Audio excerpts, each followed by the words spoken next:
Hello साथियों, जय हिंद, नमस्ते। जितनी भी हमारी प्यारी बहनें हैं जो आगामी एग्ज़ामें दे रही है, जैसे कि ग्रुप 5 का एग्ज़ाम है, उसके बाद साथियों महिला बाल विकास का एग्ज़ाम है और काफ़ी सारे जो एग्ज़ामें आ रही है, उसके लिए जो साथियों जो मध्य प्रदेश गवर्नमेंट ने जो नॉर्मलाइजेशन की प्रोसेस लाया था, जिसमें काफ़ी बच्चों को लॉस होता था कि सर हमारे मार्क्स कट रहे हैं और काफ़ी लोगों के मार्क्स बढ़ भी नहीं रहे थे, सिर्फ कट रहे थे।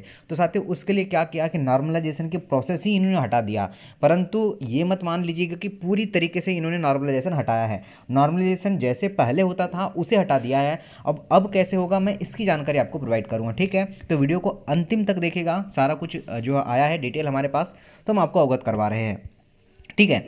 बोला है कि 2 चरणों में हुई भर्ती परीक्षा तो पहले के अंक से तय होगी मेरिट। अब ये हमें समझ नहीं आ रहा है सर, इन्होंने ऐसा दिया है, पर ये क्या खास बात है। तो चलिए बात करते हैं। साधारण न्यूज़पेपर में आ चुका है और इसके ऑफिशियल वेबसाइट पर भी आया है, परंतु वो आपको समझ में नहीं आएगा, इसलिए मैंने चाहा कि साथियों न्यूज़पेपर में जो चीज़ आई है हम वही आपको समझाते हैं। यहाँ पर साफ इन्होंने लिखा है कि मध्य प्रदेश चयन मंडल ने अपने भर्ती परीक्षा के नियमों में बदलाव किया है। इसने बोला है, जैसे कि अगर आपका पेपर में पूरा पढ़ के तो नहीं सुनाता हूँ आप लोगों को, पर जो जो मैंने अभी तक इसको पढ़ा है तो मैं वो आपको सुनाता हूँ, ठीक है। जैसे कि किसी बच्चे का, जैसे कि एक दिन में एक एग्ज़ाम होगा, तो जैसे कि आपका एग्ज़ाम आज है, ओके बच्चों, और पूरा पेपर आज ही समाप्त होगा, मतलब एक ही दिन में आपका पेपर है। तो जैसे कि पहली शिफ्ट में जिन बच्चों के अंक आए, सेकंड शिफ्ट में अब एक दिन में एग्जाम होगा, तो जाहिर सी बात है कि फर्स्ट या सेकंड शिफ्ट में आपका एग्जाम होगा।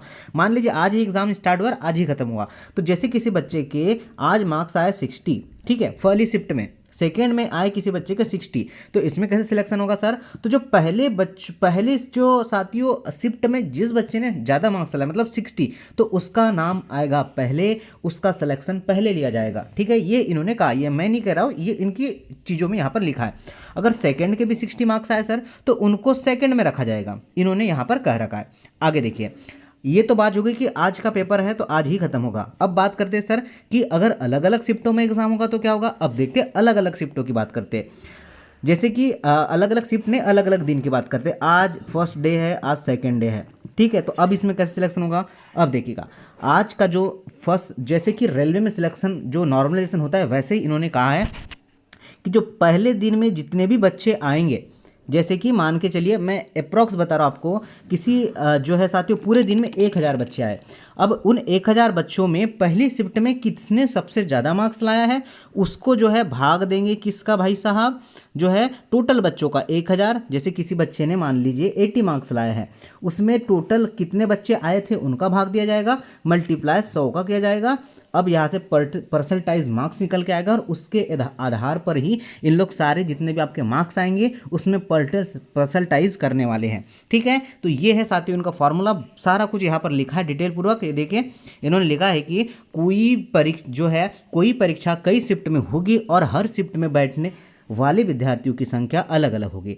अंकों की गणना के लिए किसी भी परीक्षा में मिले वास्तविक अंक जो है कहलाएंगे और ये अंक हर शिफ्ट के हिसाब से अलग अलग होंगे।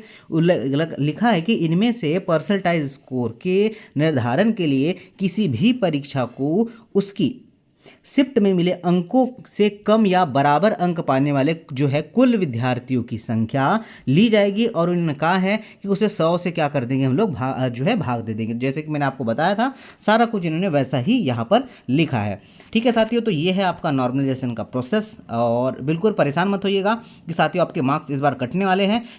कटेंगे तो बिल्कुल भी नहीं, ठीक है। कटने वाला सिंबल अब कट हो चुका है, नॉर्मलाइजेशन पूर्ण तरीके से हट चुका है, परंतु जो है शिफ्ट वाइज जितने भी बच्चे जाएंगे उसके अकॉर्डिंग आपका नॉर्मलाइजेशन होगा, ठीक है। जो पहले गंदे तरीके से नॉर्मलाइजेशन होता था अब नहीं होगा। अब जैसे रेलवे के द्वारा नॉर्मलाइजेशन करवाया जाता था, एक दिन में इतने बच्चे आए उतने का हम लोग जो है भाग दे देंगे, उस तरीके से इस बार भी जो है ईएसबी सारे एग्जामों में नॉर्मलाइजेशन फैक्टर ला रही है। तो आपको जो है साथियों जो आपके स्कोर आएंगे चाहे 50, 60, 70, 80, तो साथियों उससे कम नहीं होंगे, ये आप लोग मान लीजिएगा, ठीक है। चलिए, तो वीडियो को शेयर करना ताकि सारे बच्चों को चीज़ें सारी समझ में आ जाए, ठीक है साथियों। चलिए, जय हिंद, नमस्ते।